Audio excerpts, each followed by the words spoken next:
ಎಲ್ಲರಿಗೂ ನಮಸ್ಕಾರ. ಮಾರ್ಚ್ನಲ್ಲಿ ನಡೆಸಿರ್ತಕ್ಕಂತಹ 8ನೇ ತರಗತಿಯ ಮೌಲ್ಯಾಂಕನ ಪರೀಕ್ಷೆಯ ಪ್ರಥಮ ಭಾಷೆ ಕನ್ನಡದ ಮಾದರಿ ಕೀ ಉತ್ತರಗಳನ್ನು ನೋಡೋಣ.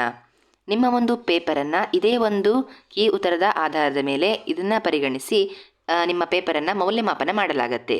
ನೀವು ಈ ಒಂದು ವಿಡಿಯೋದಲ್ಲಿ ನಿಮ್ಮ ಆನ್ಸರ್ ಸರಿ ಇದೆಯಾ ತಪ್ಪಿದೆಯೇ ಎಂದು ಚೆಕ್ ಮಾಡಿಕೊಳ್ಳಿ. ಬನ್ನಿ ಹಾಗಿದ್ರೆ ವಿಡಿಯೋನ ಶುರು ಮಾಡೋಣ.